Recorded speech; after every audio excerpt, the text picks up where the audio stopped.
Kanchipuram వకుడా silks నాణ్యత మా ప్రాధాన్యత. మదీనాగూడ, మియాపూర్, హైదరాబాద్ లో త్వరలో శుభారంభం. అందరికీ నమస్కారం. మా తెలంగాణ ఇచ్చిన సోనియా గాంధీ గారికి, రాహుల్ గాంధీ గారికి, మల్లికార్జున్ ఖార్గే గారికి, ప్రియాంక గాంధీ గారికి,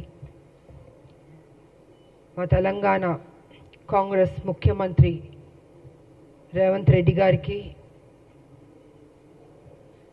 మా కాంగ్రెస్ రాష్ట్ర అధ్యక్షులు మహేష్ కుమార్ గౌడ్ గారికి, ఉప ముఖ్యమంత్రి బట్టి విక్రమార్క గారికి, మిగతా మంత్రులకి, ముఖ్య నాయకులకి, మా కాంగ్రెస్ కార్యకర్తలకి అందరికీ నేను ధన్యవాదాలు తెలియజేసుకుంటున్నాను. గత ఒక వారం నుంచి ఎవరో నేను కొత్త మనిషిలాగా అసలు ఎలా ఇచ్చారు ఈవిడికి ఒక ఎమ్మెల్సీ అని ఒక వింతగా ప్రశ్నలు వేయడం జరుగుతుంది. అంటే మీడియాలో జరుగుతుంది. అది మీడియా వాళ్ళు వేయడం కాదు, అది ఎవరు అడిగిస్తున్నారో కూడా మాకు తెలుసు.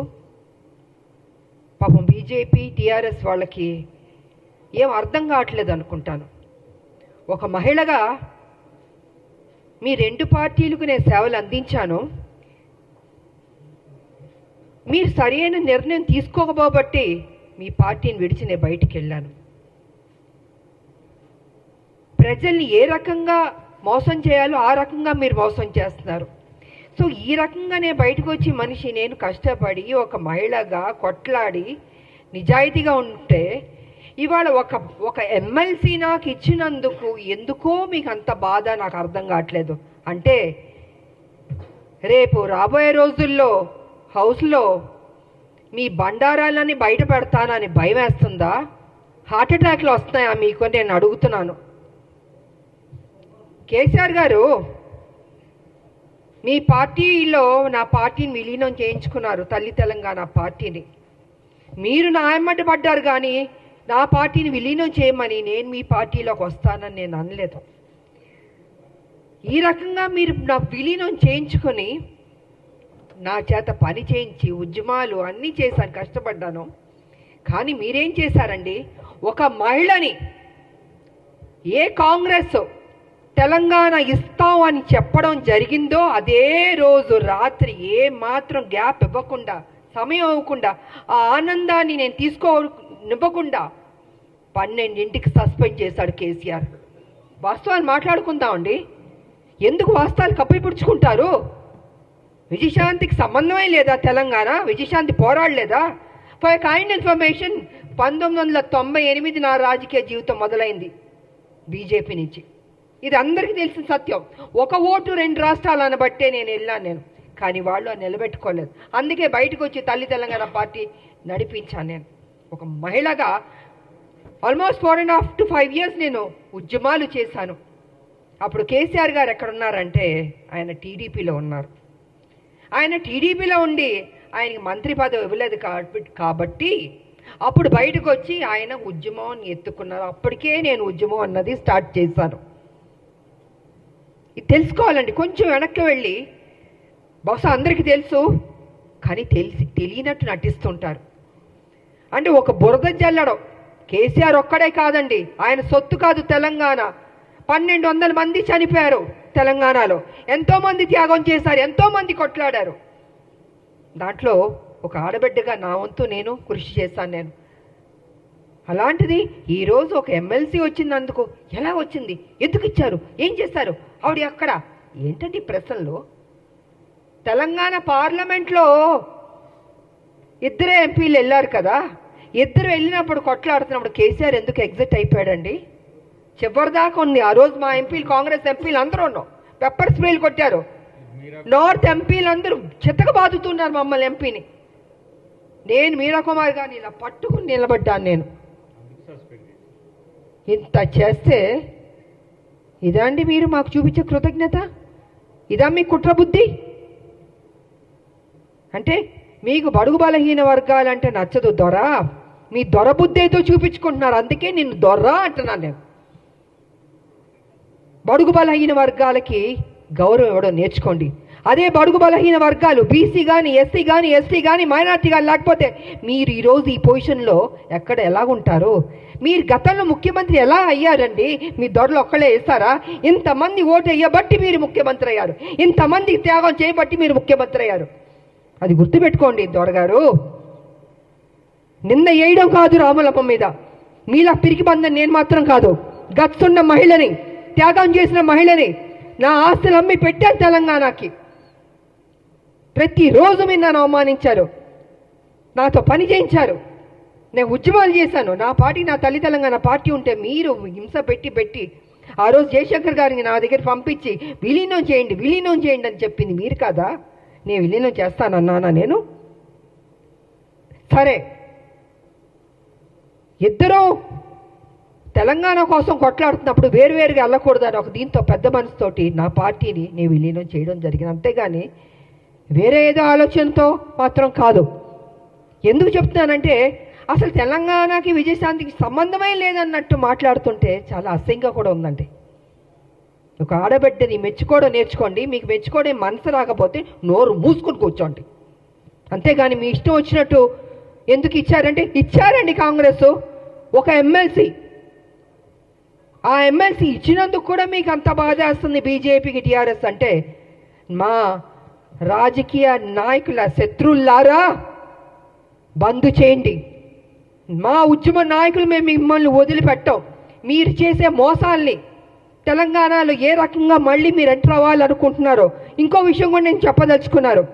బీజేపీ ఏం చేయబోతుందంటే నెక్స్ట్ స్టెప్, ఏ తెలంగాణ వ్యతిరేకించిన శక్తులు ఉన్నారో వాళ్ళందరినీ మొత్తం తిప్పబోతున్నారు తెలంగాణలో. మళ్ళీ బ్యాక్ టు స్క్వేర్ వన్ని తెలంగాణ తీసుకురాబోతున్నారంటే వాళ్ళ పెత్తనం ఉండాలి. వ్యతిరేకించిన శక్తుల్ని,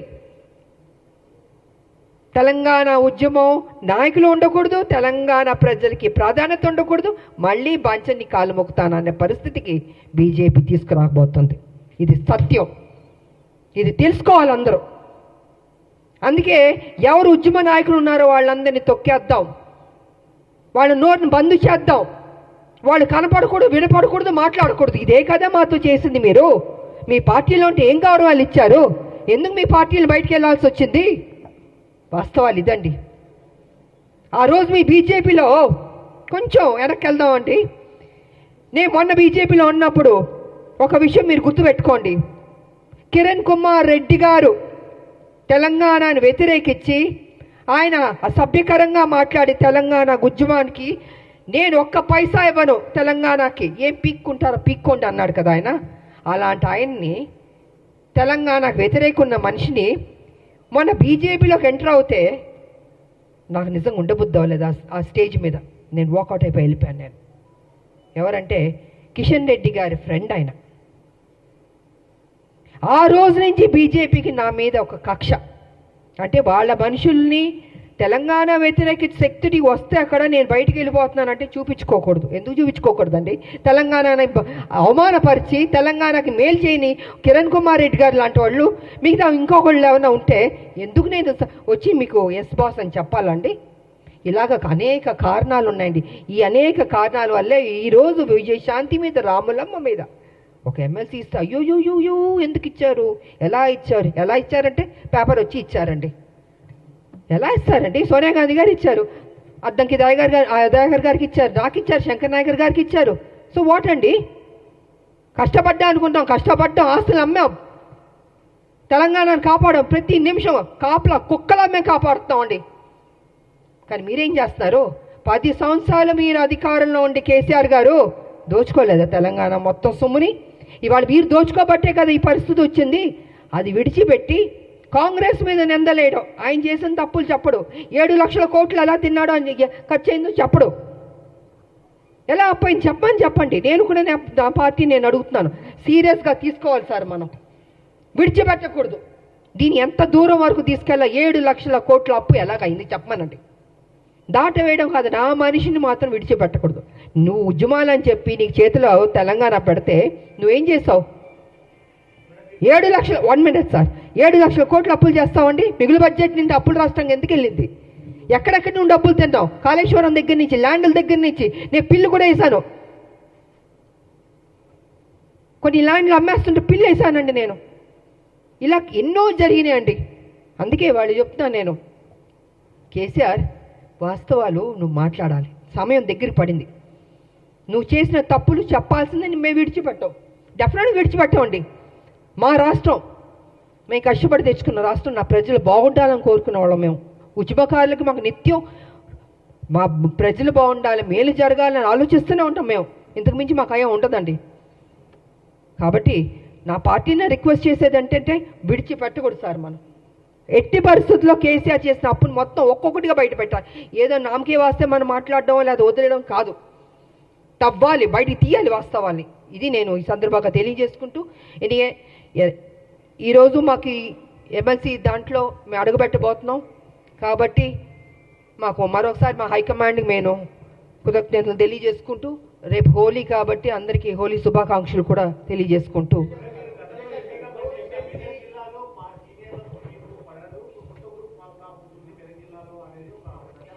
నేను చెప్పనండి, కేసీఆర్ గారు అక్కడ వాళ్ళ ఎంపీలు ఉన్నారు, వాళ్ళ ఎమ్మెల్యేలు కూడా కొంతమంది ఉన్నారు కదండి. ఇలాగే ప్రెస్లో చెప్పించే వాస్తవాల్ని కప్పిపుచ్చి అవాస్తవాల్ని ముందుకు తీసుకొస్తున్నాడండి కేసీఆర్. నాకు అక్కడ ఉన్న వాళ్ళకి ఎవరు పడలేదని మీకు ఎవరు చెప్పారు? మేము చెప్పానా? లేదా అక్కడున్న మా కాంగ్రెస్ వాళ్ళు ఎవరన్నా చెప్పారా? ఎవరు చెప్పలే కదండి. ఇప్పుడు ఎమ్మెల్సీ ఇచ్చినందుకు కూడా ఏంటి అని ఆయన కదా స్ప్రెడ్ చేస్తున్నాడు, ఆయన కదా ఈ రకంగా మాట్లాడుతున్నాడండి. మీకు తెలీదా అండి? మీ మీడియా సోదరులకు తెలీదా నేనేం పని చేశానని? 1998 నుంచి నేను పనిచేసింది తెలీదా? 28 ఏళ్ళు ఎలాగా పనిచేశానండి?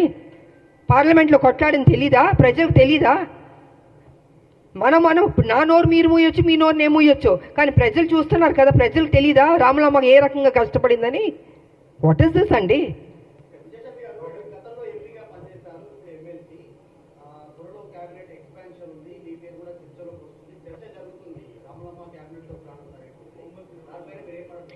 సార్ నాకు అది తెలియదండి, నాకు నిజంగా తెలీదు. నాకు హైకమాండ్ ఈ బాధ్యత ఇచ్చింది. మా ముఖ్యమంత్రి గారు కావచ్చు, మహేష్ కుమార్ గౌడ్ గారు కావచ్చు, ఇంతమంది ఎంతో ఆప్యాయతగా నన్ను పార్టీలో ఆహ్వానించారు, నాకు ఈ బాధ్యత ఇచ్చారు. డెఫినెట్గా నేను పనిచేయడం అండి. ఇన్ని సంవత్సరాలు నేను పనిచేస్తూనే ఉన్నాను తెలంగాణకి. ఇది ఒక బాధ్యత, ఇది ఒక నాకు ఉద్యోగం అనుకుంటున్నానండి.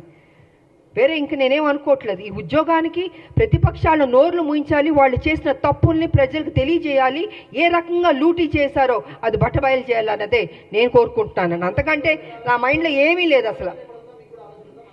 నా మైండ్లో ఏ ఆలోచన లేదు అసలు. ఇది కూడా ఆలోచన లేదు. ఇవన్నీ ఒక్కొక్క బ్రేకింగ్ న్యూస్లు వస్తుంటే నేనే చూస్తూ ఉన్నాను, మీతో పాటు నేను చూస్తున్నాను. నేను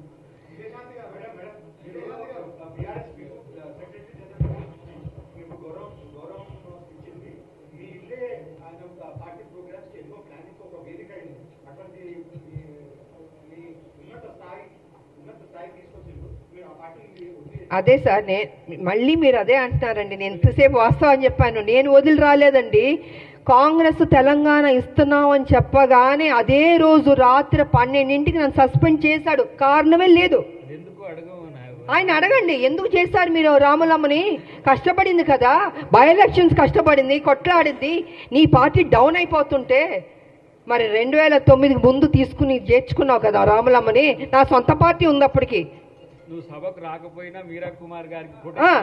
పార్లమెంట్ లో నువ్వు లేవు కదా, పారిపోయావు కదా హౌస్ నుంచి. మరి నేను కదండి ఉన్నాను చివరిదాకా, బిల్లు పాస్ అయ్యే వరకు.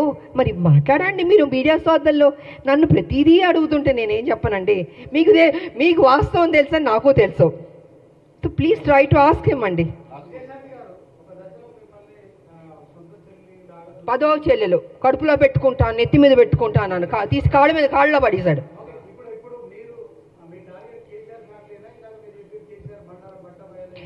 అవునండి, ఇప్పుడు కాదు సార్ నేను అంటుంది, కేసీఆర్కి బాధ్యత లేదండి. డబ్బు తిన్నాడు కదా, 1,00,000 కోట్లు, లక్ష లేని వాడు 1,00,000 కోట్లు తిన్నాడని గతంలో చెప్పాను. గత 6-7 సంవత్సరాల నుంచి 5 లక్షల కోట్లు అప్పుకి వెళ్తే అంటే 5 లక్షలు కాదు బాబో 7 లక్షలకి వెళ్ళింది. అడగండి అంటే ఇవాళ లెక్క తీస్తే 7 లక్షల కోట్లకి వెళ్ళిపోయింది అప్పు. మరి చెప్పాలా చెప్పకూడదండి? ఆయన చేసిన తప్పుని చెప్పకుండా ఎంతసేపు కాంగ్రెస్ను పుచ్చుకుని మీరు తప్పు చేస్తారు ఏం చేస్తావు? నువ్వు చేయబట్టి తప్పే కదా, నువ్వు చేయబట్టి అప్పే కదండి. ఇవాళ అవస్థ పడుతున్నారు, ప్రతిదానికి ఇబ్బంది అవుతుందండి. జీతాలు ఇవ్వనా ఇబ్బంది, స్కీమ్స్కి ఇవ్వాల డబ్బులు ఇవ్వాలన్న ఇబ్బంది, ఎన్ని ఇబ్బందులు ఉన్నాయండి బికాస్ కేసీఆర్ వల్లది. నేను అదే చెప్తున్నా. అలాంటి ఒక్క నిమిషం సార్, అలాంటి వ్యక్తిని నువ్వు సమాధానం చెప్పాలి. విడిచిపెట్టవు. మీరు అసెంబ్లీకి ఎందుకు రావట్లేదండి? ఎందుకు రావట్లేదు నేను అడుగుతున్నాను. మీకు ఓటు వేశారు కదా, మిమ్మల్ని గెలిపించారు కదా, మీరు అపోజిషన్ లీడర్లో కూర్చోరా? అంత మీరేమైనా గొప్ప స్థాయి నుంచి వచ్చారా? మీరు కింద నుంచే కదా వచ్చారు. ఇప్పుడు ఈ డబ్బు, ఈ కోట్లు అన్నీ ఎక్కడి నుంచి వచ్చిందండి? మా తెలంగాణ నీకు వేసిన భిక్షం కాదు, నువ్వు గుంజుకున్నావు, మోసం చేసావు. సో కాబట్టి నేనేమంటున్నానంటే, నువ్వు రా, అసెంబ్లీకి రా, కూర్చో. నువ్వు తప్పు చేయలేదంటే చెప్పు, లెక్కలు ప్రతి వన్ బైగా లెక్కలు తీసి చెప్పాలి. నువ్వు పబ్లిక్కి చెప్పాల్సిన బాధ్యత నీకుంది. ఉద్యమాలు చేసినవా అని చెప్పుకుంటున్నావు. పులి నోట్లో తలకాయ పెట్టాను, నేను ఒక్కడనే కష్టపడ్డాను. నువ్వు ఒక్కడే కష్టపడలే, అందరు కష్టపడబట్టే తెలంగాణ వచ్చింది. నువ్వు అందరినీ వాడుకున్నావు, అందరితో పని చేయించుకున్నావు, నువ్వు మహారాజులా ఎంజాయ్ చేస్తున్నావు.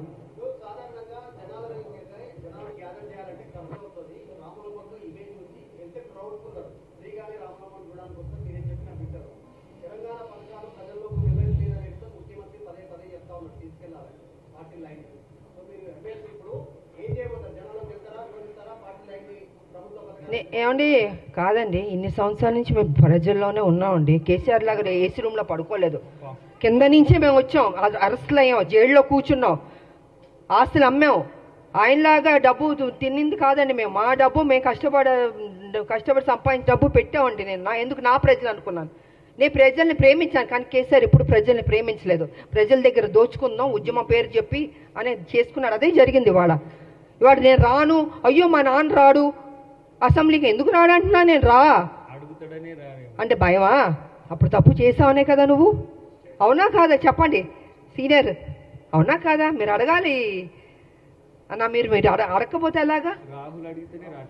సో అడగాలండి. ఎవరి కోసం? ఇప్పుడు అడ్డంకి టైగర్ కోసం, నా కోసం, లేకపోతే మహేష్ కుమార్ గౌడ్ గారి కోసం కాదు. అది ప్రజల దగ్గరికి వచ్చి నువ్వు సమాధానం చెప్పుకోవాల్సిన బాధ్యత నీకుంది. ద్వారా చెప్పకపోతే మేము విడిచిపెట్టాం. సో ఆ విధంగా మేము ప్రజల్లోకి వెళ్తామండి. మాకెందుకు భయం అండి? మేము తప్పు చేస్తే భయపడాలి? వెళ్తాం డెఫినెట్గా. మా పార్టీ ఏం చేస్తుందో, ఏం చేయబోతుందో కూడా చెప్తాను. ఎనీవే, థ్యాంక్ యూ అందరికి. మీ అందరికీ హోలీ శుభాకాంక్షలు.